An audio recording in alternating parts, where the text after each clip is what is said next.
Here is the letter R in 2-point perspective. So draw in your horizon line, dividing up the sky from the ground. We're going to use our two farthest edges on the left and the right as our vanishing points. So our ruler will go to those points. And we're going to create a block. This will determine how tall and wide the letter R is. So there's our edge that's kicking out. I need the left side, angle towards the left vanishing point. So maybe we go about there. And then I need the right side, angle to the right vanishing point, kicked out a little farther, since that's where we're going to draw our letter R, to about there. And I'm just going to highlight that that's our shoulder of our letter that's kicking out at us. All right, so the letter R, I'm thinking a vertical, a horizontal piece. We need a middle piece, this vertical. And that's kind of how we start out the letter P, but the letter R, we're going to create a little diagonal. And that's a horrible looking diagonal, but it'll work. It's just to serve as a model for creating it in this space here. So I need a vertical line. I'm going to create this first. I'm going to go to about, I don't know, there. Then I'm going to draw in that horizontal. There are no horizontals. It's angling away from us towards the right, so we got to angle towards the right vanishing point here. I'm going to put this horizontal in, and I'm going to plot the top and bottom of it just so I can kind of get an idea where it's going to land and what it's going to look like. I'm going to say there. Angle those two marks towards the right vanishing point. That takes care of this, and I'm going to draw that vertical piece in next. And you can decide how thin or thick that's going to be. I'm going to say, I don't know, here.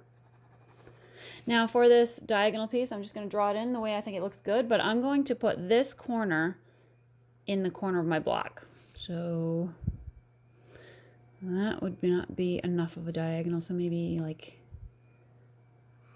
that. And I'm going to use that corner piece, but I'm going to kick out, I'm going to make this a little wide. I'm not going to worry about this being parallel yet. We don't need to. I'm going to draw it like that. And I just drew it so it looks decent. All right, erase. No Frankenstein letters. Get rid of what is dividing up your letter into pieces.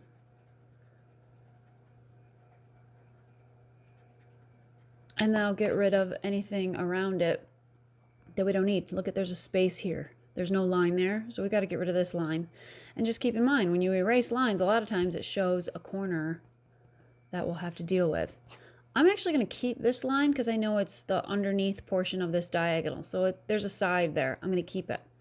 All right, so before I even start, this hinge, that line is this line, and we haven't altered it at all. It's from top to bottom, top to bottom. We know that we can shade this in. This is the side of it, and we need the whole thing.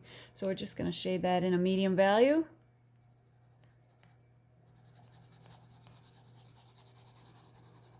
And then I'm going to put my pencil on the left vanishing point. I'm going to scan and see what other corners are hanging out that I can draw a line towards the left.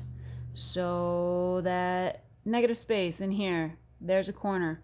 I'm going to draw that towards my left vanishing point. It's going to run into itself, so I'm going to stop. This is the side of that, so I can already shade that in a medium value. I'm going to scan for the other corners, and I think I just have that one over there. It's going to run into itself, so it's going to be short. Now this is underneath that space right there. So that's going to be dark. Dark value.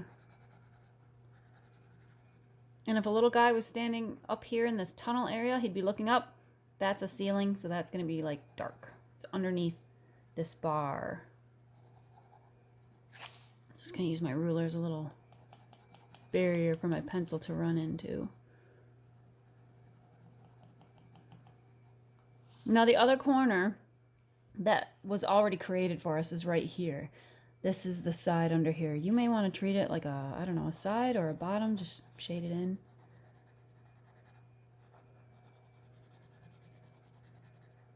And there is your letter R, kind of thick letter R. But if we changed this to a thin slice, Let's see what would happen to the rest of it. Oh, there goes my pen cap. All right, here we go. Let's say it's this thin, little thin slice R. I'm going to go right to this side and do the same width. I'm going to draw in that corner and shade that in. Now where we have that corner, I'm going to use that to line up with my right vanishing point so I can create the back edge of that little ceiling portion like this. And this would be dark.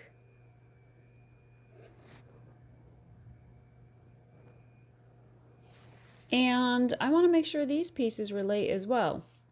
So I'm going to use my right vanishing point, and then I'm going to just simply, while this is at the right vanishing point, decide how far back that needs to go, maybe about there.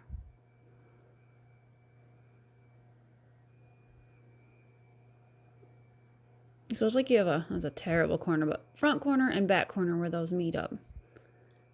Darken that in. And then we have to deal with that little stem that's kicking out, this part here. So diagonal is really easy.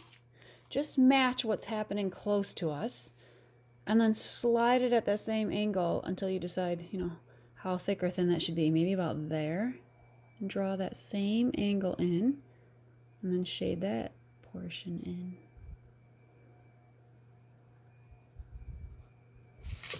And then you would erase the rest of this interior space away. You would erase the rest of that away. You'd erase all of this away, and you'd erase over here as well.